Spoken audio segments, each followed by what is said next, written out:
In roughly 1 month, Todd Phillips' Joker movie will debut in American cinemas. The film is set to be an origin story for the Clown Prince of Crime and will show just what it takes to turn a man into such an evil, evil person.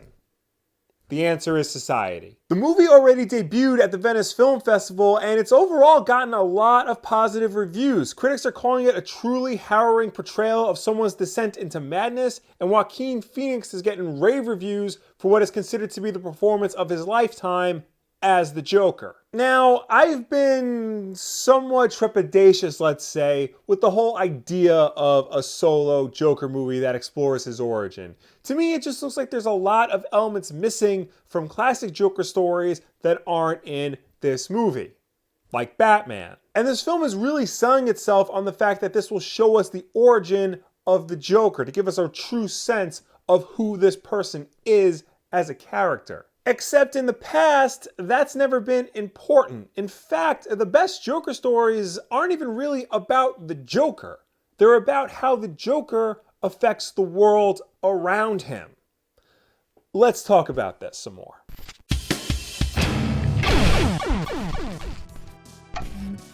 It's not uncommon for comic book supervillains to get their own spin-off issue or even an entire spin-off miniseries dedicated to them, often showing them from a completely new angle. Oftentimes, these stories will even make the villain the protagonist, not necessarily the good guy, but certainly the main character and the one who the audience is supposed to empathize with the most. Most of the time, this just turns the villain into an anti-hero, somebody who does good, but in bad ways. Your Venoms, your Deadpools, your Harley Quinns, characters like that. I'm pretty sure the Loki TV show is going to do that to Loki. But sometimes you'll get something like Penguin, Pain and Prejudice, a story that adds a lot of context and tragedy to the backstory of the Penguin, while overall never forgetting to remind us that he is unquestionably a bad guy. Hell, Batman the Animated Series was the best at this. The show had a knack for taking entire episodes and dedicating them to some of the more obscure villains, showing them in a whole new light, oftentimes a more sympathetic light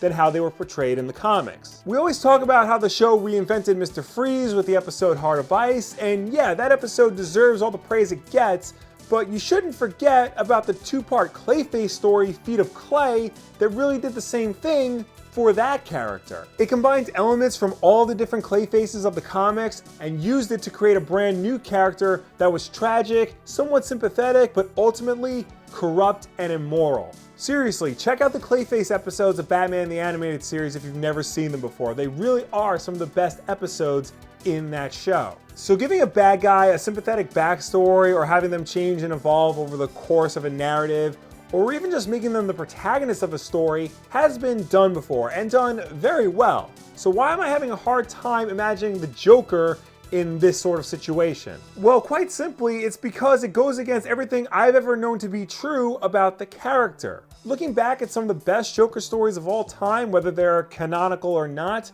there have been a few constants throughout all of them. For one thing, the Joker is never the protagonist of the story. A main character, sure, but never the main character. The story doesn't revolve around his character arc, if he even has one. Oftentimes, he just reverts right back to who he was at the beginning of the story. Everything that happened in between is inconsequential. And most creators seem to agree that giving the character a backstory is just a waste of time. Whenever they give the Joker a backstory, it's either terrible, frustratingly ambiguous, or it's the Killing Joke. And we will get to the Killing Joke, trust me. In fact, while doing research for this video, I went back and read a whole lot of Joker comics. I read comics where he was the primary villain, and I read comics where he could be considered the protagonist. And in all these stories, one thing remained abundantly clear throughout all of them.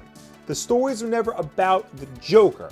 The stories were about how the Joker affected the people and the world around him. No kidding, I did read a lot of comics just for this video. This is the stack of what I read, plus these on Comixology.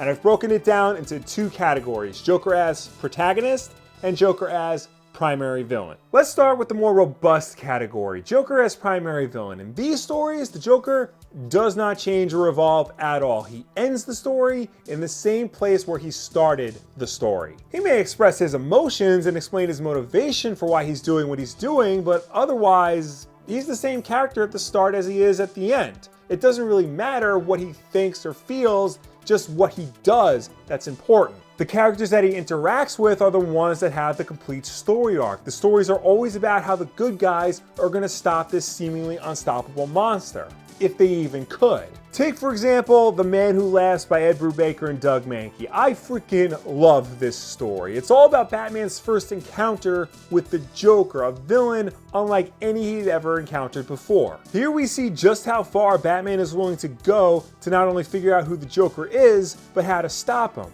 And Batman has to do some pretty gnarly stuff to try and stop him. Or how about Robin 2, Electric Boogaloo? I mean, Joker's Wild. This story by Chuck Dixon and Tom Lyle is all about Tim Drake's first encounter with the Clown Prince of Crime. And it happens not only within his first year of crime fighting, but also during a time when Batman's out of town.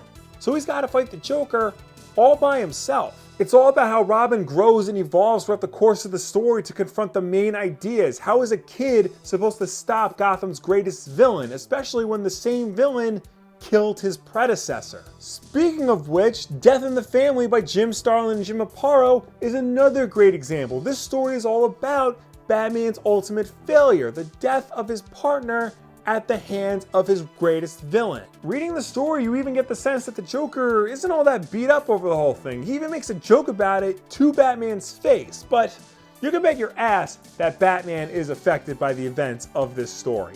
But again, those are all stories where the Joker is clearly the antagonist. So what about ones that try to portray him as the protagonist, the supposed good guy of the story? Well, first of all, I think it's important to remember again that just because somebody is the protagonist of a story doesn't necessarily mean that they're the same as being the good guy of the story.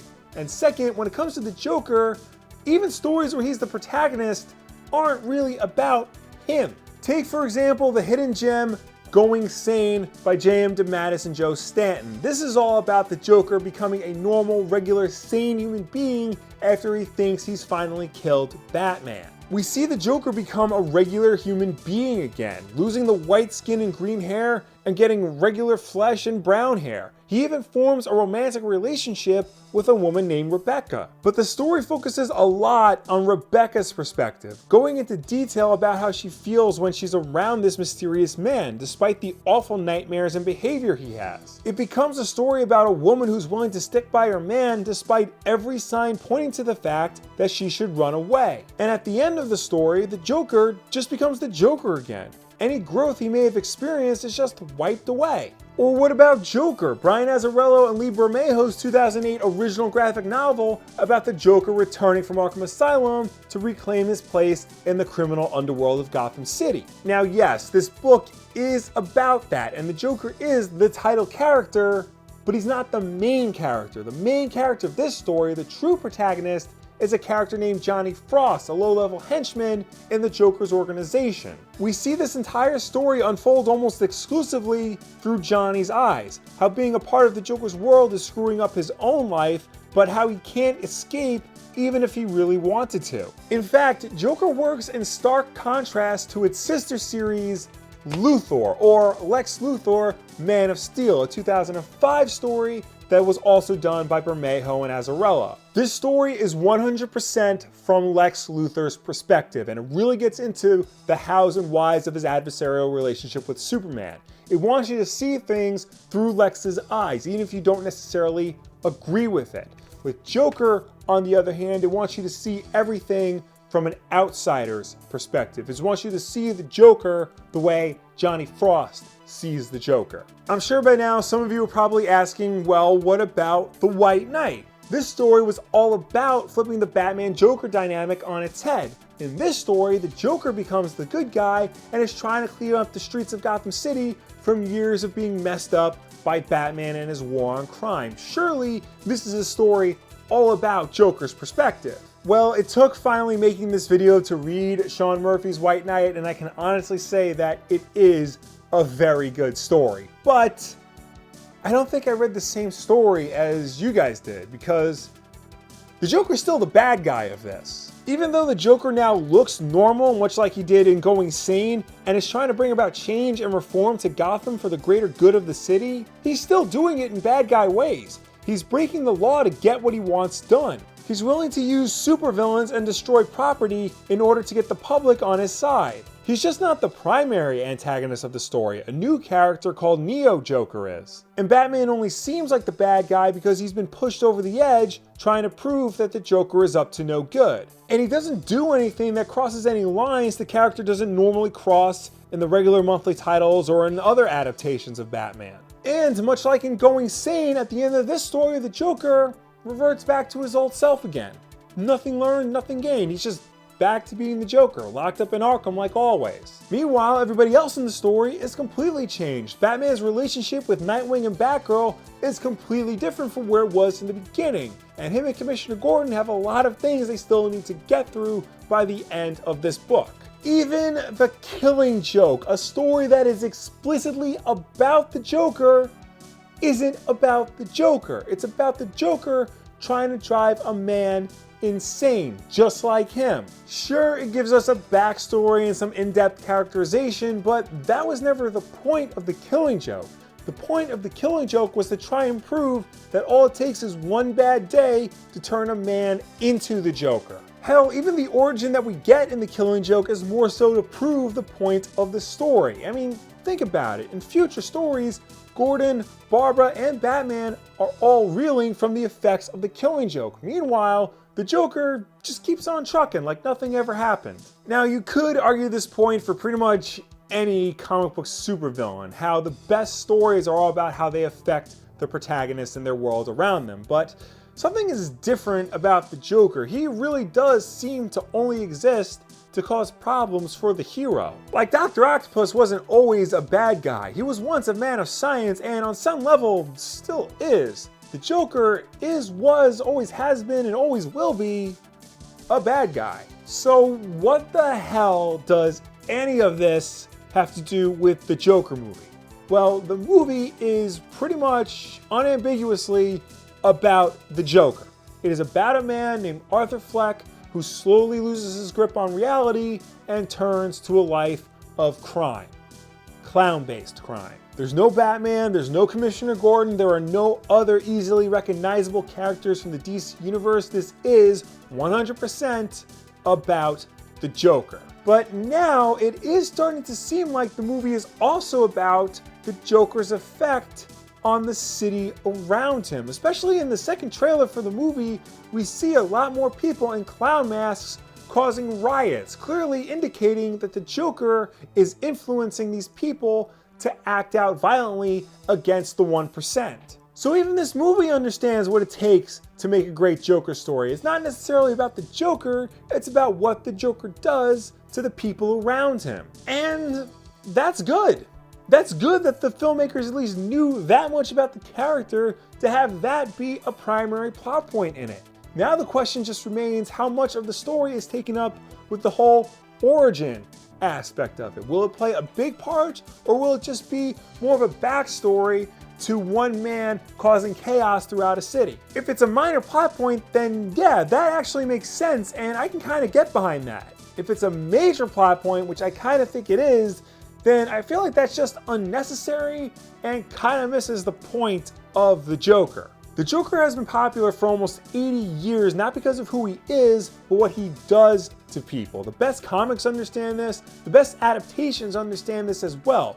Focusing on that aspect of the character is what makes him work, not focusing on who he is or how he came to be. He's just not that kind of character. So maybe this movie will ultimately surprise me and it will be about Arthur Fleck's impact on Gotham City in 1981 rather than how Arthur Fleck became the Joker. That would be interesting to see. I mean, ultimately I won't know until October when the movie is out, but if that is the case, I could get behind that.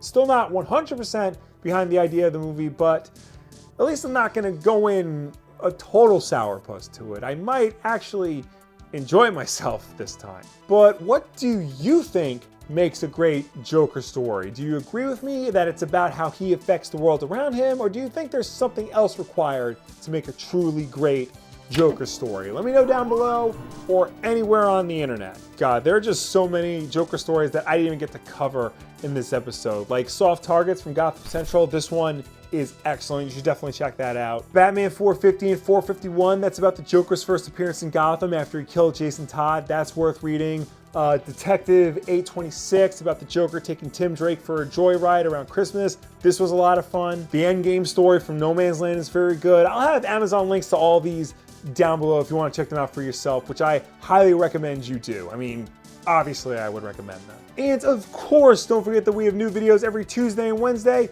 with Wednesday night at 8 p.m. Eastern being Wulff Den Live. So subscribe to see all of that, like this video, and share it with a friend who thinks that they know what it takes to make a great Joker story. I bet they don't think about the people that the Joker hurts along the way. Thank you all for watching. I will see you next time.